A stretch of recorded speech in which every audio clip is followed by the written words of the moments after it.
My next guest has had over 65 million downloads of her hit podcast, How to Fail. Away from that, Elizabeth, of course, is also a hugely successful author. This week she is back. It's her 10th book. It's called One of Us, a story of secrets and, well, sort of twisted loyalty. And she joins me now. It is great to see you. It's so lovely to see you again. Thank you. I love this. One of Us. This is a follow-up sort of to The Party, but you don't need to have read The Party to enjoy this. It stands on its own, doesn't it? Exactly that. It's a total standalone. I did write a book called The Party in 2017. You'll meet some of the same characters, but it's its own novel. Exactly, exactly. And betrayal and scandals, and reading it, I was kind of thinking, do you know what? This is almost what's happening in the world today. Do you know what I mean? These characters are reflecting what's happening on the, if you like, the global stage. Exactly. I'm so glad you said that. So One of Us is all about why we fall in love with the people who damage us and why we sometimes elect them too. Yes. And I was very interested in the current political context, and so that is the backdrop to it. And I was inspired by something Margaret Atwood said to me, because she came on How to Fail and famously wrote The Handmaid's Tale. Of course. Which obviously is this dystopian novel set seemingly in the future. But she said to me, nothing in that novel wasn't already happening in the world as it is today. And sometimes current affairs lie beyond satire, and some of the things that you think are most unexpected turn out to be actually happening. So all of that inspired One of Us. It's really rich people behaving badly, and who doesn't love a bit of that? Well, it is, and there's also that thing of the outsider looking on, and half of them wanting to be part of this world, even though it is pretty toxic, well, very toxic, and then repelled at the same time. It's fascinating, isn't it? Exactly. So Martin Gilmore, who's one of the protagonists in this book, he is that quintessential outsider. He's someone who had a difficult upbringing, damaged, single mother, dad died before he was born, and he gets a scholarship to a boarding school, and he becomes fixated on this aristocratic best friend, Ben Fitzmaurice. And now it's many, many decades later, and Ben Fitzmaurice is on course to become the next Prime Minister. And Martin is still so desperate to belong. And I think there's probably a piece of all of us. We all have that yearning. We all feel like we don't fully fit in. We all want to be part of the cool group. No, indeed. And so Martin, for me, really represents that. I loved writing him. No, I bet you did. And he's very, I mean, he just leaps off the page at you. And I'm delighted to say The Party is going to be made into a TV series, isn't it? Yes, I can say it for the first time. Yay! This is a Lorraine Kelly scoop. Yes, The Party is being adapted for TV, which I'm so excited about. I have already asked to be an extra. They've said yes very kindly. Of course, like Alfred Hitchcock. Exactly. You have to be in every, you know, just a little scene, just you walking past, be absolutely fine. But when you're writing, and when you were writing this, you were thinking about who you'd like to play.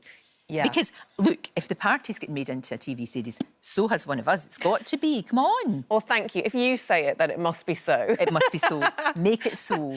Absolutely. Yeah, I am very inspired by cinema and by TV. Like, I love The Real Housewives.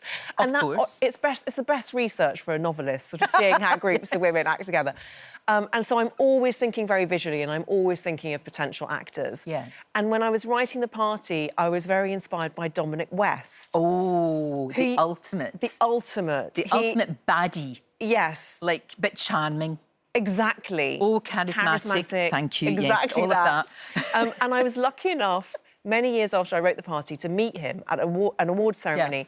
And I bowled up to him and I said, now, you don't know me, but I wrote a character visually based on you, and he could not have been more lovely about it. Good. He was really thrilled. Oh, well, that's good. Yes, we need I think that's West. excellent. Absolutely. I hope you get him, because it would work. It would really work. And, I mean, you also do the podcast, of course, which I've been very lucky to be invited on. And it's fascinating because, actually, like you say, how to fail, sometimes failing at things, it's the making of you.